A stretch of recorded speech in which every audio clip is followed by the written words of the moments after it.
Hello, this is James Tanner. We're here for another Sunday afternoon class from the BYU Library Family History Center.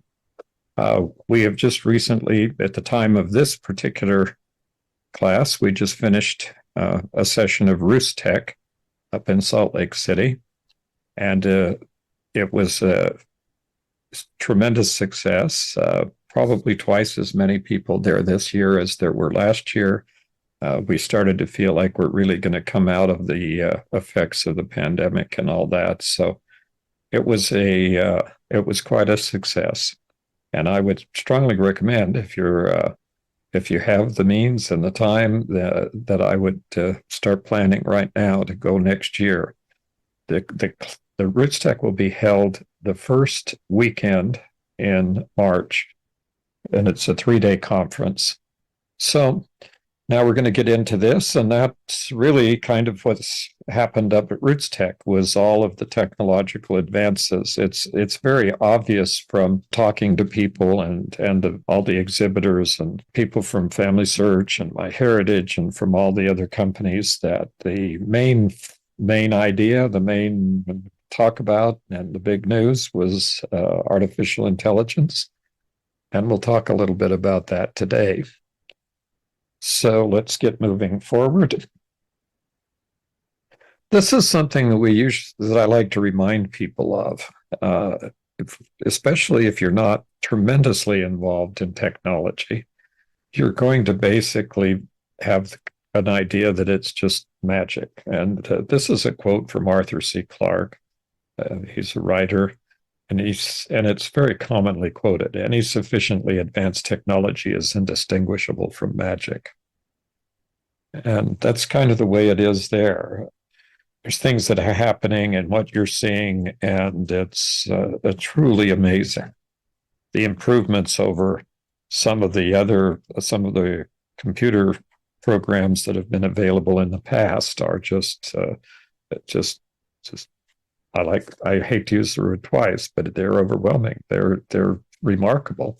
And so we're going to talk about how you as an individual and what you need to do to continue to adapt to new technology, because it's going to happen whether we do anything about it or not. Kind of to get some perspective here. On the left, you have an image of the Cray 2 supercomputer. Some of us are old enough to remember the Cray 2, or you may never have heard of that particular machine, but this was one of the very most impressive supercomputers. And I went to a computer museum back off the Beltway near Washington, D.C., and actually saw one of these computers. I'd never seen one in all the time that I'd heard about them. They're not really very large. That's probably a little bigger than a refrigerator, and the other one's a little bit bigger than a stove.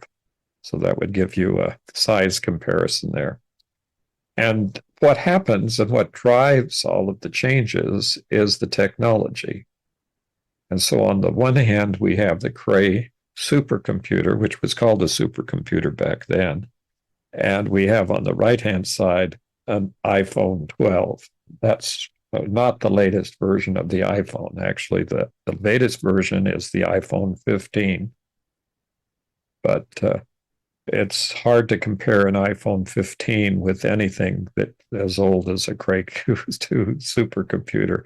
So we're kind of stuck comparing an iPhone 12 to that computer. So how does that compare? Well, the Apple iPhone 12 can perform approximately 11 teraflops, or 11 trillion operations per second. That means it can do this little adding and comparing for 11 trillion times in a second. And that's 5,000 times faster than the Cray 2 computer. So when you have one of these smartphones that you carry around, it doesn't really matter. It didn't have to be an Apple, but they're all about the same level of memory and speed. And you're carrying around a supercomputer. Back in those days, you would have had the largest supercomputer in the world. But today you don't, because this is the largest supercomputer in the world at Oak Ridge National Laboratory. And it's called the Frontier. And this is just for anybody who happens to know what it has and understand. This has 9,472 central processing units and 37,888 graphic process units. So those are the things that are in your computer, your laptop, your desktop, whatever computer you are.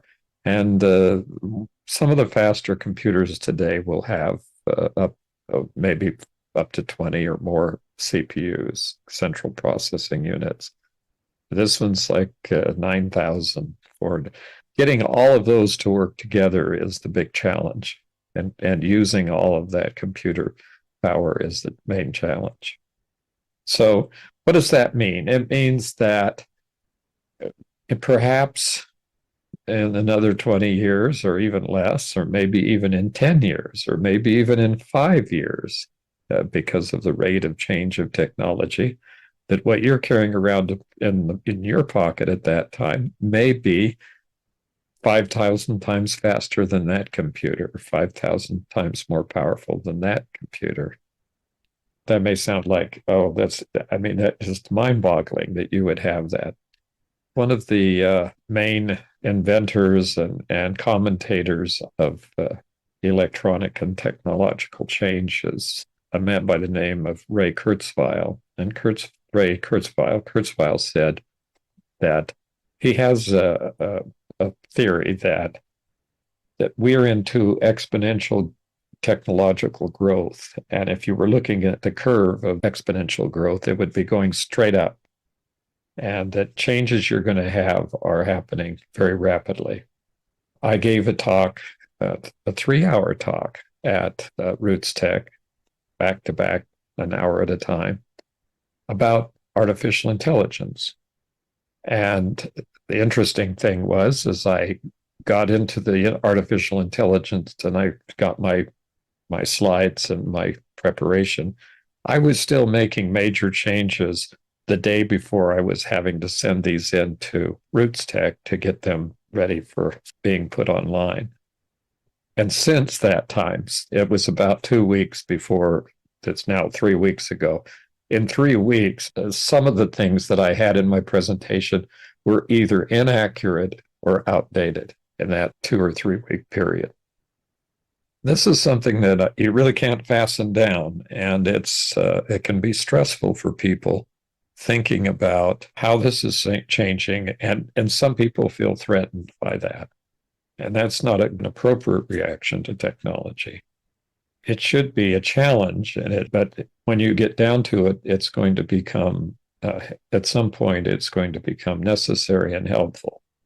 Many of the things we have today that we take for granted, like this computer that I'm working on right now, obviously was not in existence through the greater part of my early life.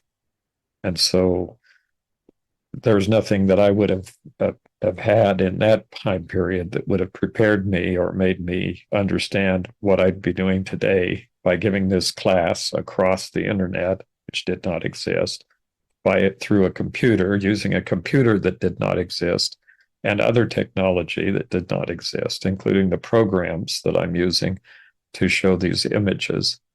By the way, almost all the images on this in this particular class were generated.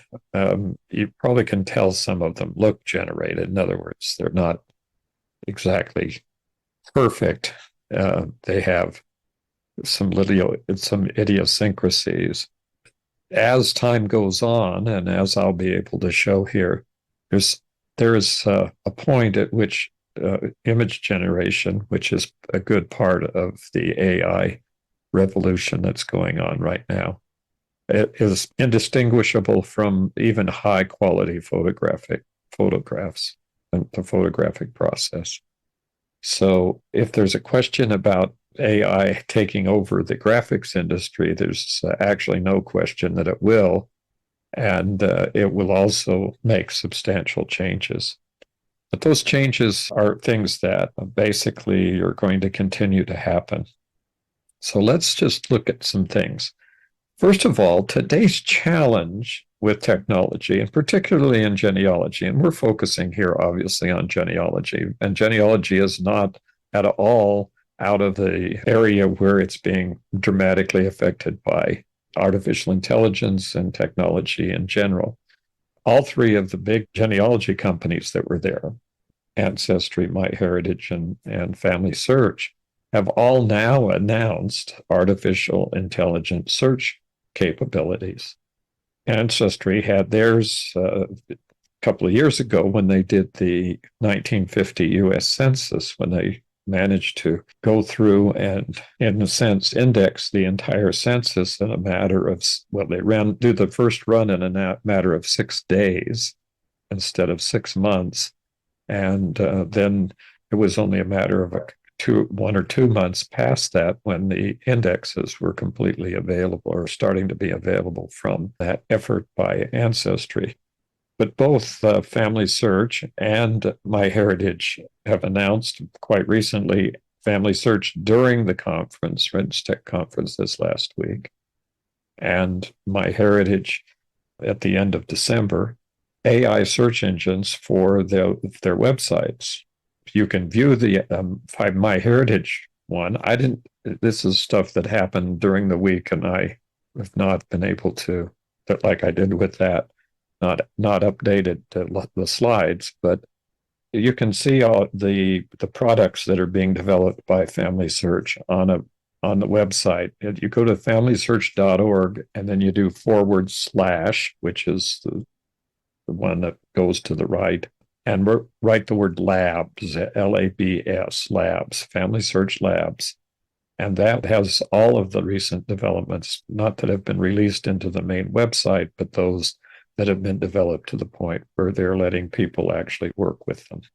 So you can look it around and see what the latest is from there. As far as the artificial intelligence that's been incorporated into MyHeritage, that's already part of the program. And it's, if you go up under this to do research on up the research tab on MyHeritage, you'll find it listed as an AI search. The reality here is that the world of records and the world of genealogy, both of which, generally speaking, genealogy is being transformed from paper-based to a digital world. How far along is that? What part of the world's records have already been digitized? There are billions and billions and billions of records that have been digitized, but I would probably guess that that still hasn't gotten even into what you would call an appreciable percentage of the overall number of records that are still waiting out there to be digitized. But the rate of digitization and the rate of processing those records is what's increasing dramatically. There's some technologies that have been developed that are the ones that are driving all of this technological advance. And AI, as it's called, or artificial intelligence, is nothing new. Most of the genealogy companies like Family Search and MyHeritage and Ancestry and Find My Past have been using AI for more than 10 years. This is not a new thing.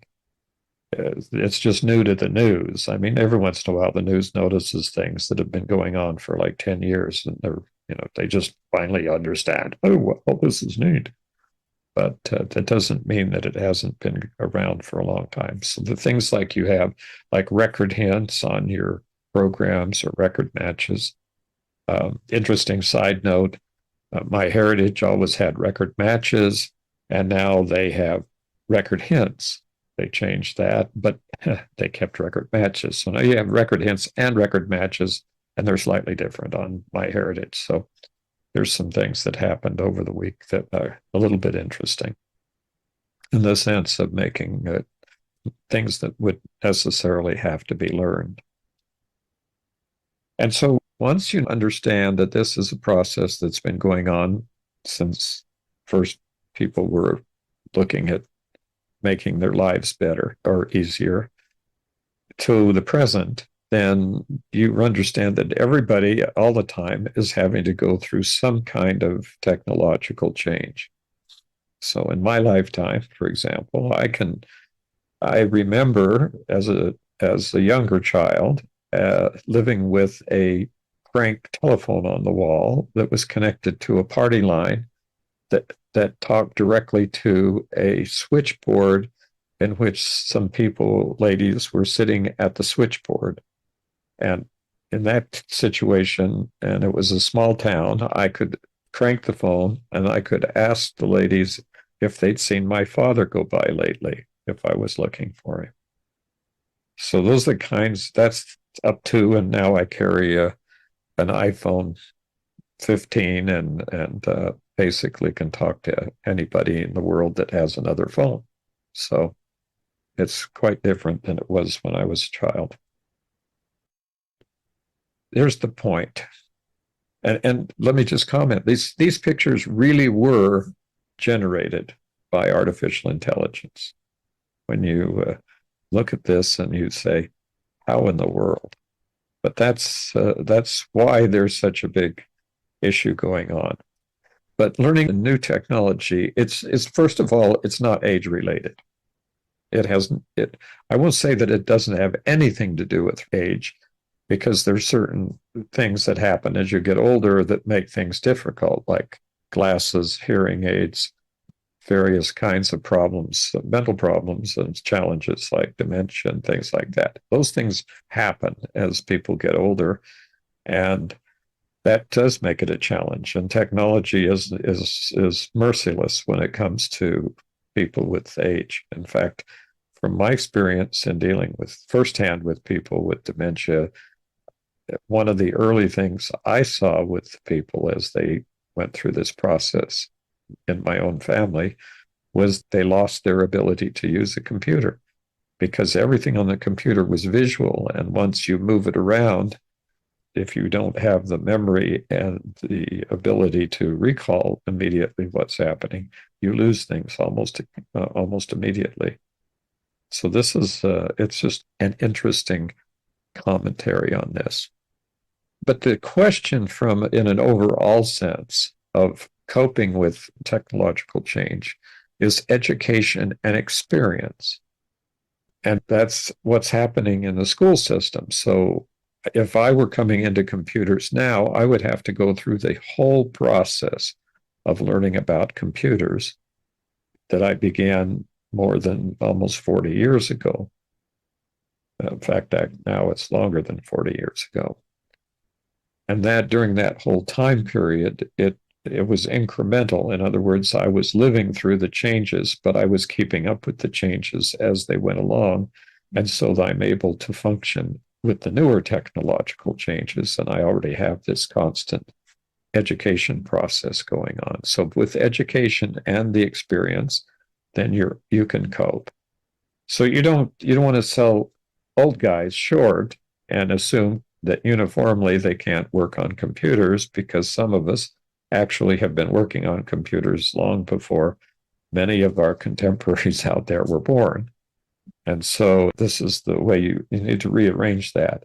In addition to that, I work with younger people, and I find many young people who are being taught computers in school and still are challenged by computers and by the technology. And back to the core issue here with genealogy.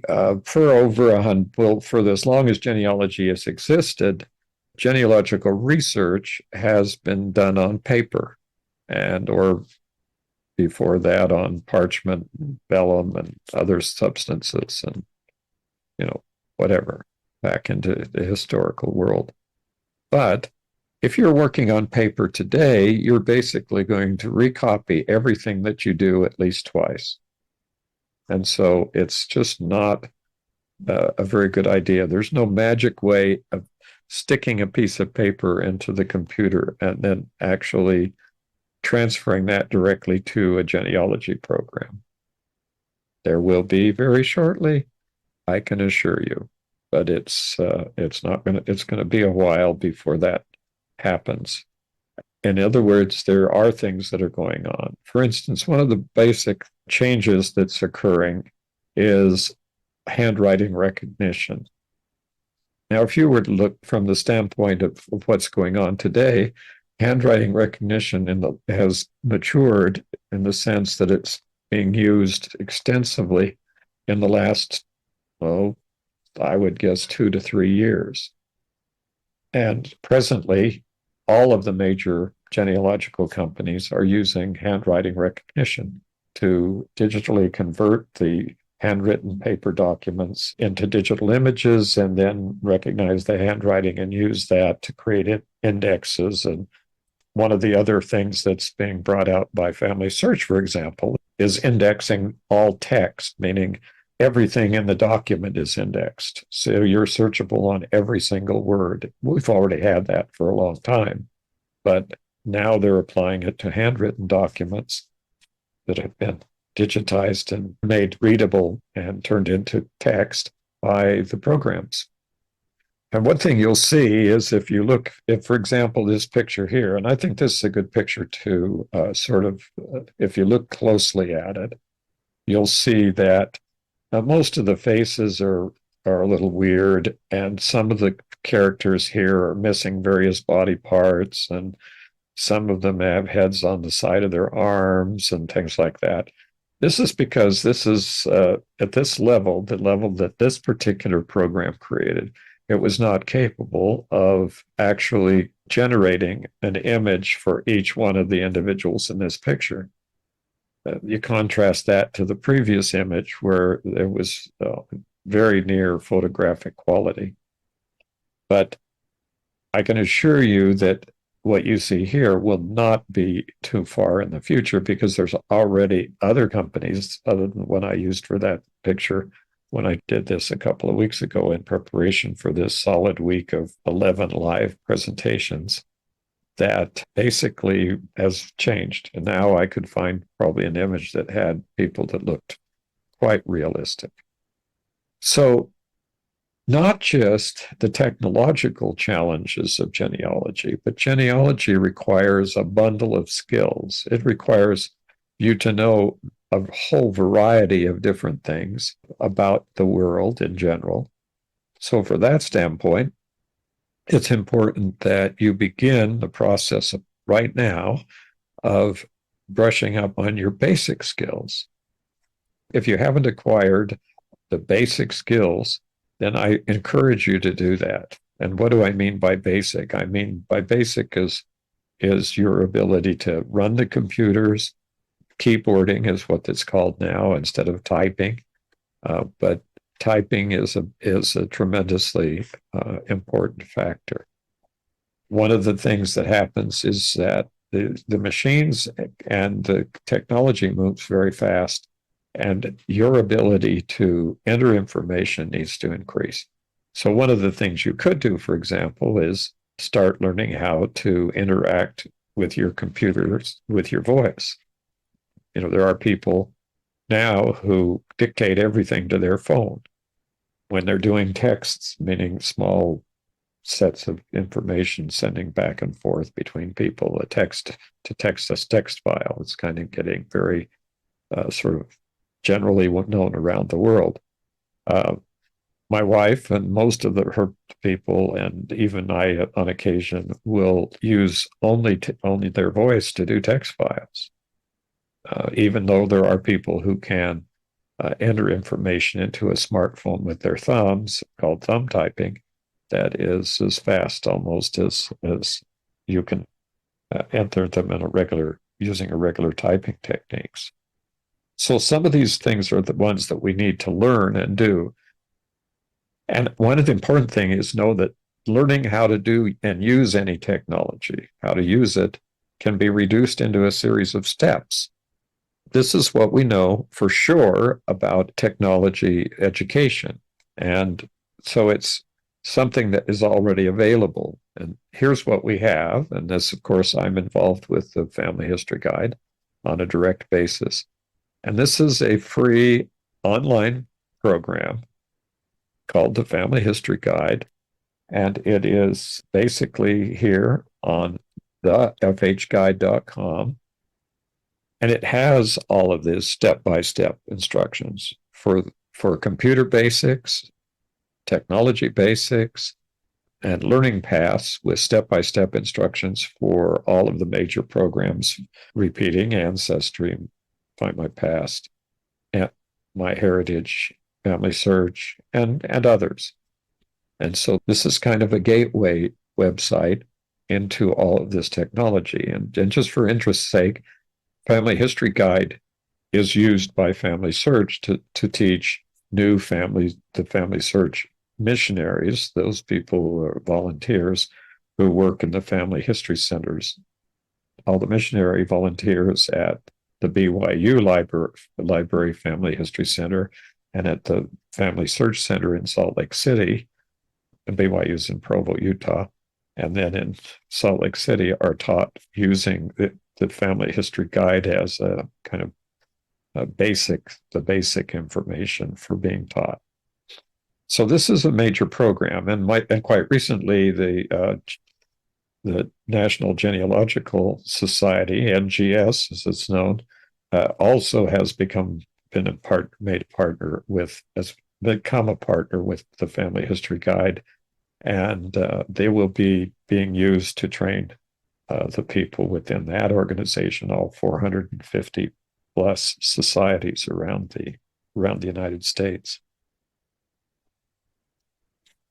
And I just pointed out that there are step-by-step lessons for all of the different websites: Family Search, Ancestry, Find My Past, and My Heritage. And so there are ways to begin that process. These are, if you want to call it a gateway or a door or whatever, the analogy is that here's a way that you can get a real controlled environment place where you can start learning all of the information that you need to know about these programs. And I point out again that, and this is where the announcement's found, and there's links that explain how that works to Family Search from the Family History Guide and to the National Genealogical Society. So what about typing skills? Well, fortunately, I learned how to type in high school. And I say fortunately because there's very few of the skills I learned in high school that I would be using now, except some general education kind of background things. But this was one skill that I learned in high school by basically being in a class with a typewriter, which, by the way, some of my children, most of my grandchildren have never seen a typewriter in person, a real one. So that's kind of how technology moves. But there are lessons. There are free online teaching, graduated learning how to teach to type on a typewriter. This is one. There's no endorsement to this. It's simply an example of the kind of websites that are available. There's also just an amazing number of books, online classes, videos, whatever media you want to do that suits you. Now, here's my question. Why not use the technology to learn technology? In other words, why not use artificial intelligence to learn about not only artificial intelligence, but everything else? Because that's basically what this is.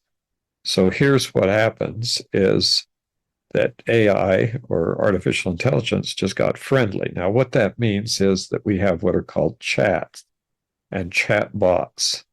They are programs that, when you think about them in terms of usage, rather than getting into technical discussions of how they were created and what content they have and how they do everything.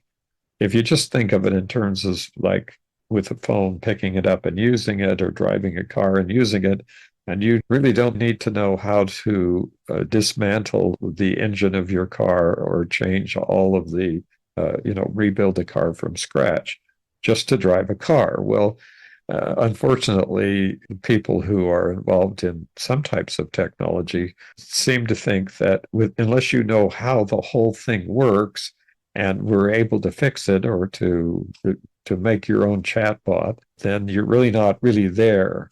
Well, there is a vast area of us that are users. We're not there to do programming. We're not there to do some of the more technical things that chatbots can do, but we are there to use them. And just be aware that using it is no different than using your computer today. If you've used your computer to do searches on Google searches or using Edge or whatever other search engine you use, then you can use an AI by chatbot. The only real difference is that the chatbot is a different way of approaching the same end, and that is gathering information and answering questions. You can start with your smartphone. The programs are on your smartphone.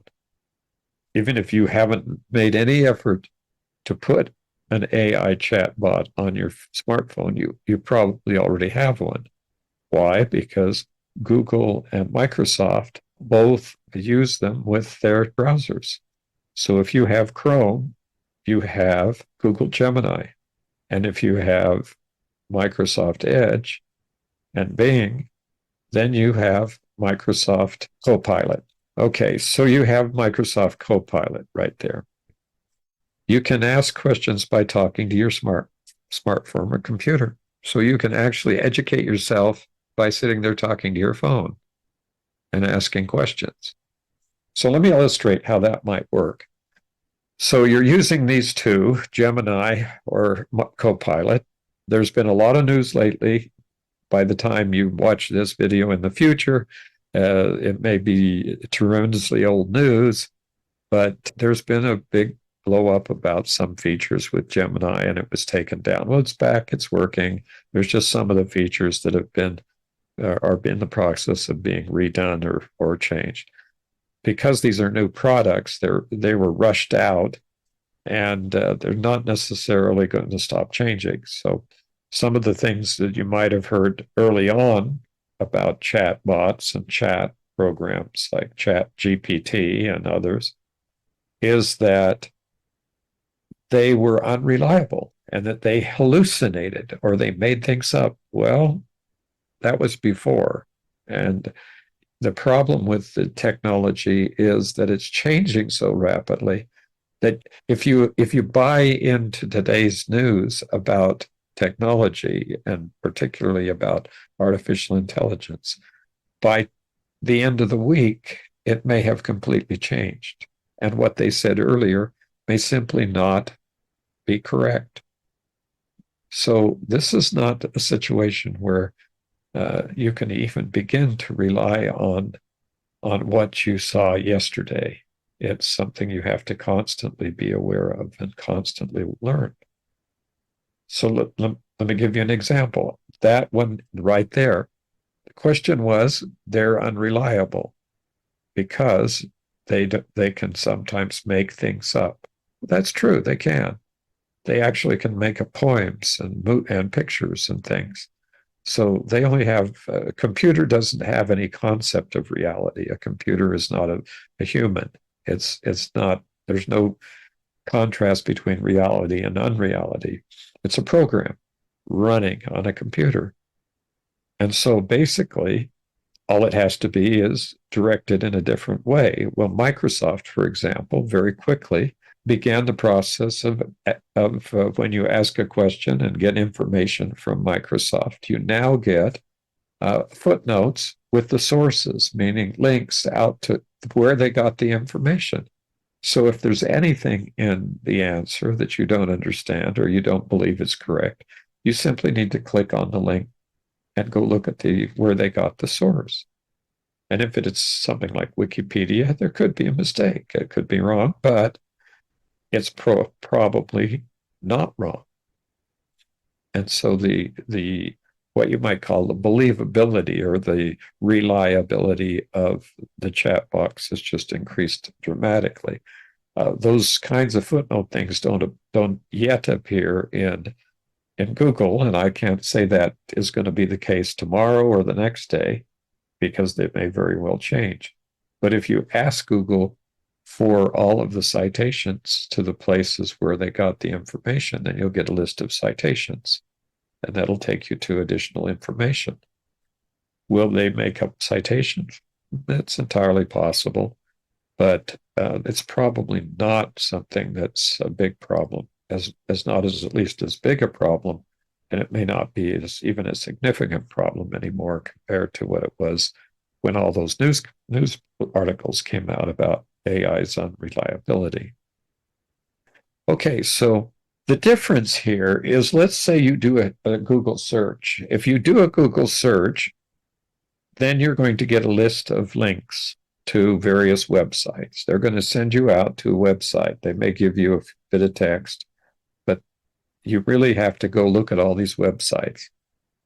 What happens when you have the AI chatbot programs is they answer questions. They don't just search for information. So if you ask the chatbot for information, and you say, "How do I do this?" for example, how do I? And unfortunately, from the standpoint of genealogists, the examples that are being used by those who are promoting the chatbot AI programs that they have online, even Google and even Microsoft, are using extremely trivial, everyday kinds of things that people would do on an everyday basis, but simply don't relate to doing genealogical research. In other words, you need to get into things that do genealogical research. So let me explain how that works. Well, I do a lot of consultations in Spanish in Latin America. In fact, I have a whole bunch of consultations coming up in the next week. I have at least 8 of them on my schedule this week coming. And usually the common denominator for all those is finding an immigrant ancestor, and usually an immigrant from Italy or Spain, but sometimes from many other places around the world. And so there's a constant need for me to do research. Generally speaking, let's take Latin America. I'm looking for Catholic Church parish registers. And they will come online and tell me about a little tiny town in the middle of nowhere, up in the mountains in Ecuador, for example. And I can find that on the map. But I have no clue where the records are, because it's so small, it doesn't appear in any of the lists of records on Family Search, which has the most records for Latin American countries. And so I'm constantly looking for the identity of the parish. And this goes for England and every place else that has Catholic or parishes, church records like that. And so basically, that's been a problem over the last couple of years as I've been doing this consistently. It has been the greatest time-consuming thing that I do in preparation for the consultations. Well, as it occurred to me that I could ask questions, I decided to ask Microsoft's Copilot some questions. So there was a little tiny place in the mountains of either Colombia or Ecuador, and I decided I would just ask if Copilot knew the parish, and I asked it if it could find the parish. What was the parish for this particular town in, let's say, Ecuador? And within a few seconds, the answer came back, and all of the complete information told me the parish, the diocese, which is the next organizational level, the name of the bishop who was in charge of the diocese, and a bunch of history about the town and what I should know. Well, that took me less than a few minutes. I mean, just maybe less than 5 minutes total to get all that information, instead of spending up to an hour. And all I did was ask. That was after just one question. And I could ask for clarification and carry on a conversation with it. I could say, well, okay, but I'm looking for this different parish because I know about that one, but this one's next door. And that kinds of things are the things that do. So how will I learn about AI? How do I learn how to do what I just did with the parish registers? The answer is ask it. Here is a response, and this is from Copilot or Google Gemini. It doesn't matter which one you choose. My preference is for Microsoft Copilot. I think it's more advanced than Google. Google's playing catch up right now, but saying something like that will not be accurate in a matter of maybe even a week or 2 weeks or whatever. So the idea here is to try more than one. Just know how to use AI programs and do that. So here we go. And you ask AI to give you either chatbot, the one for Gemini or the one for Copilot. So then ask more questions. So here we go. You're going to say, what are the basics of AI? And then it will start to give you that explanation. And if you didn't understand some of the language that's here, then you can ask follow-up questions and ask them exactly, I don't understand when you talk about various branches, different branches. How about explaining different branches? It will do that. Although there seems to be a kind of a cottage industry starting up trying to tell people how to talk to the AI programs, the questions have now a jargon term called prompts. So we're calling them prompts. And so there are people out there telling you what kinds of prompts work. Well, prompts answer questions. Your question isn't the same one that they're asking, so their prompts aren't going to work. But there's some kind of general ideas about prompts that might be helpful to at least review. The basic thing here is you have to address the computer as a computer and understand to some extent the limitations and the advantages of talking to a computer. You can do this. Give me some examples of videos about learning the basics of AI. The answer comes. There's a list of videos. So whether they're right or wrong, you're going to know in just the second you click on one of those, whether it's made up or not. In other words, when you do a Google search, no matter what one you do, practically, you'll get maybe a page or two of relevant responses. You'll get 2 million responses. You'll always tell you how many, Google always tells you how many responses you've got. And you're not going to go out and try to look at all 2 million of them. Well, this is the same. These are searching for information. And sometimes they will get it wrong, and sometimes they won't. But that particular problem is one that's being addressed dramatically by all of the companies that are out there. And so what you knew about that yesterday is not going to be applicable today. You could say, "Oh, well, I asked them yesterday, and the Copilot gave me 5 wrong answers." Well, it probably won't give you those same 5 answers tomorrow, because that's how fast it's changing. So don't get wrapped up again, like I said earlier, don't get wrapped up in looking at past problems. Look for yourself and see how it works for your particular usages. So what about genealogical websites? Can I actually do genealogy using one of these? Well, I would have said that was no about 2 or 3 months ago, maybe 4 months ago. But I would say yes today, because as I mentioned early on, 3 of the large websites, Ancestry, MyHeritage, and Family Search, have all directly implemented AI searches in their website. So they are basically doing, whether you like it or not, actually, I could say that, they are utilizing AI to do genealogy.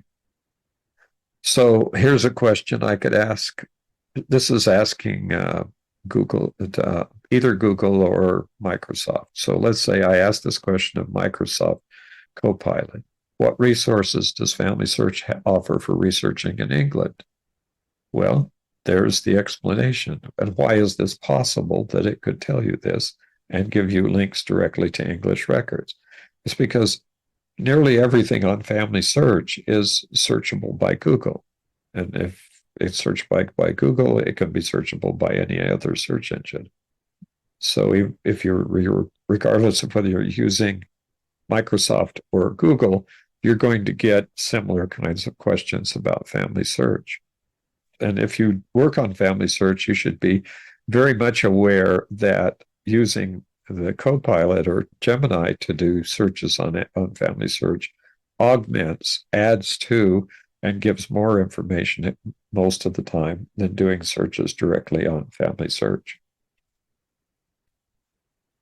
Okay, so does Family Search have marriage records for Devon, England in 1887? I'm going to decided I'd get really specific here, and the answer is yes. Here they are. Now, is it hallucinating here? No, see the little 1, 2, 3, 4. Those are the links. That's the link to the original document. So you can tell very quickly the accuracy of this just by clicking on the little numbers and seeing the documents on Family Search website. So whatever your concerns are about AI and whatever your concerns were 3 months, 2 months, or 6 months ago, they're simply no longer should be considered. And in this particular one, I can't demonstrate it in this limited context here, but clicking on those, each paragraph takes you to the collection itself directly. So if you do that, here's a way to get directly to the records. Okay, so here's an example of the link out there of what's happening on MyHeritage with the AI Record Finder. I can put this into MyHeritage. I'm looking for Jens Andreas Ovesen, born in 1869 in Vågsberg, Horring, Denmark. And there it is, the information. And what I can say about this search is that it found information, although I'm acquainted with this. The way I test these is to do searches for things I already know. So that way I know if they're the reliability immediately, because if I knew that it came up with somebody else, I would know that that it had not found the right person. But it actually found records here that I was not aware of and had not looked at ever. So this is, it's pretty powerful stuff. And I like to emphasize, you can't break the chat bot by asking questions. If it can't answer the questions, it tells you it can't answer the question. So it'll say, I just don't have that information, or I can't answer that question. Of course, if you're like me, you follow up with other questions until you find out what it really knows about the subject. So you could ask, how do I turn on my iPhone 15, for example? Let's say you just bought one and you couldn't figure out how to turn it on. Well, okay, chicken and egg problem. If your phone isn't on, you can't ask chat. And if it is, but if you have a computer, like a desktop computer or laptop computer, you can answer these kinds of questions without getting on your phone. So here's the question to Copilot, and it tells you how it works. So there's the information. As you keep using these chat bots, as they're called, the programs like Copilot and Gemini, you'll soon be asking a variety of questions. And over the last few months, I have started using them almost exclusively. And the reason being that I'm getting answers instead of lists of websites to look at. And the answers have become, from my perspective, extremely valuable because they're quick and they always have a link to the original resources. So you can be the master of this technology by simply asking a lot of questions. And that's kind of the key to how all this works. Okay, well, thanks for watching.